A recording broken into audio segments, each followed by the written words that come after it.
today with Jon B. Hey, hello, hello. Okay, so we're just going to get straight into it. Where have you been? Where have I been? Yeah, man. I've been out there doing my thing, man. You know, all around the world doing my thing. But at the same time, working on the seventh album. Some of y'all don't know about the sixth that I had out in the States because I haven't released it yet in Europe. But we're working on getting that out as soon as possible. The album's called Helpless Romantic. You know what I mean? From yours truly, you know how I do. You know how I get down already. You know what I mean? So it's good love making music, baby making music. I mean, you know, I'm just trying to really keep it consistent. I don't feel like I have to hit an album or have a hit every single year. You know what I mean? I feel like it's nice to take a minute away, kind of watch things happen, and at the same time, I'm writing during that whole process. You know what I mean? During that whole time, that's when the writing really goes down.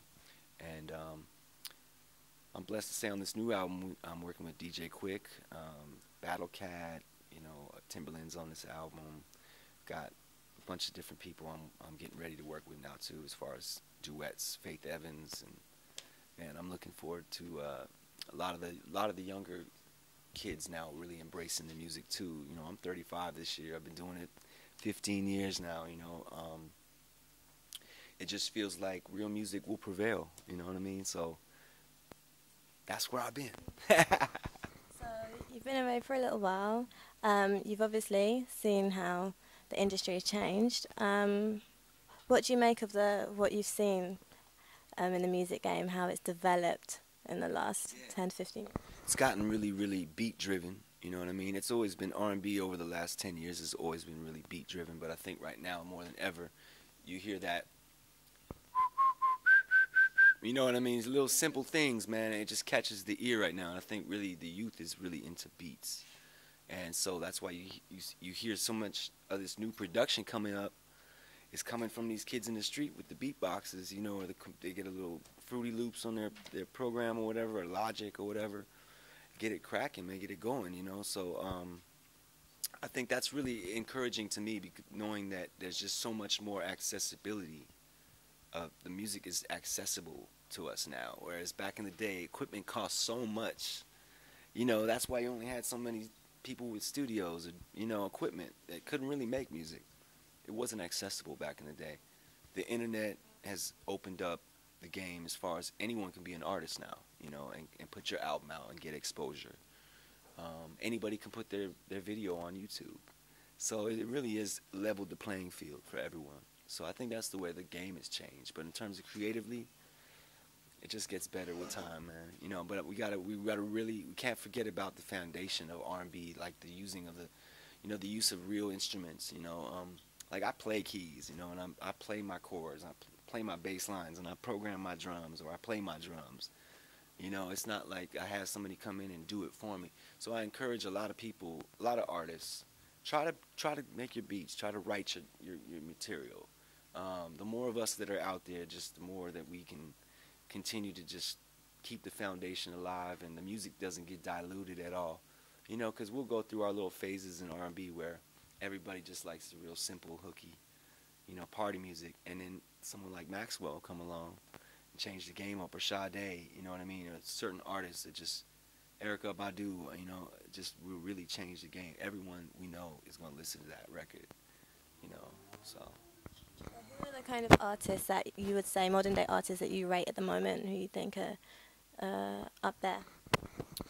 I really respect anyone who's writing, producing their own material, so I have to put those people up in the forefront first. I mean, Alicia Keys always has been doing her thing, but I mean, like, to big up some of the newer artists that have come out, like Ryan Leslie is another person in the game, you know what I mean? He's definitely keeping it fresh, keeping it new. The swagger is definitely grown, and grown man singing to you, you know what I mean? It's not boyish. I like that. Obviously, Michael Jackson passed not too long ago. How do you think that's impacted the music industry? I think the music industry now has the sense of how fragile life really can be, you know what I mean? In terms of, I think that our music, we've gotten really into the whole party aspect of it, you know, and, you know, I think it's important that we reflect through experiences like losing the most loved, the most cherished singer, artist ever before.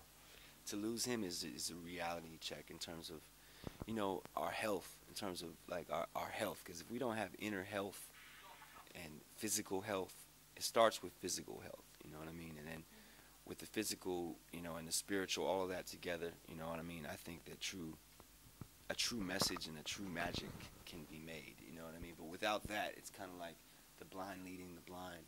I think Mike had his time to lead us for all these years. But at this point, I think that was when God kind of like made this decision. All right, you've done enough here. Now come home. You know what I mean? You've done enough. So I mean, I just look at it like that, man. I mean, if you can be 1/100th of what that man was, you know what I mean? To use certain aspects of what he did, being such a philanthropist, you know what I mean? Someone who cared about the better good of the world, you know, and he didn't just write songs about I want to get with you. It was like, I'm going to write a song about heal the world. I'm going to write a song about look at the man in the mirror, you know what I mean? And to think of it being back in the 80s, it doesn't matter. It's like we can still write records like that now. We can still go back to human nature, you know what I mean? And I can't help it. And, you know, records like Rock With You. I actually just redid a Michael Jackson song, and I plan to actually return to the music scene with that. It's like my little just paying homage, paying tribute to my man, you know, because it just will never be the same. It'll never be the same. But I will actually never be the same too, because every time you see me on stage now, you're looking at Mike, okay? Because I am the spirit of Mike is living right in here, yo, straight up. You want to know where Mike is? That's where he's at, baby. So tell us a bit about the new material.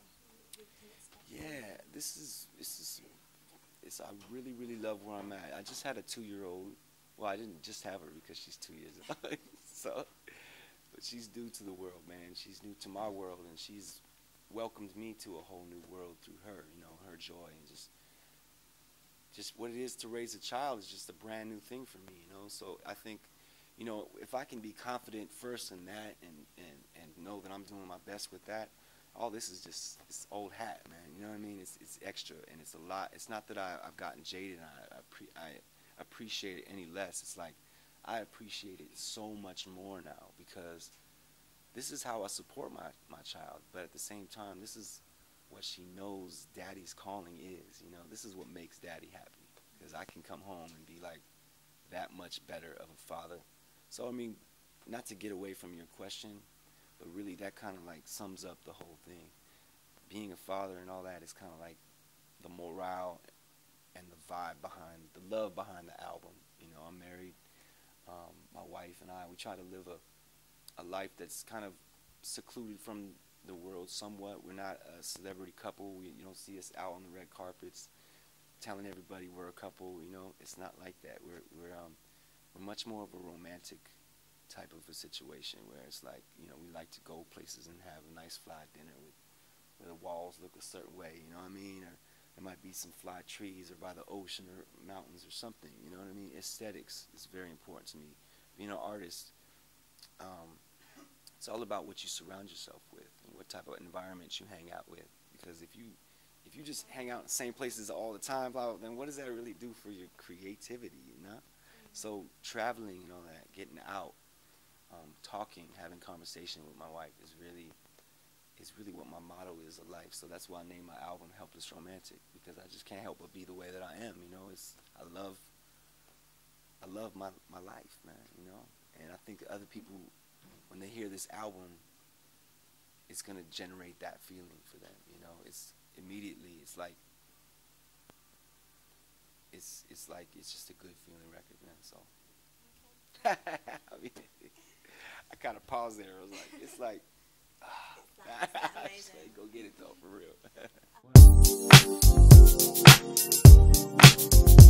Excuse me, love, can I come dance with you?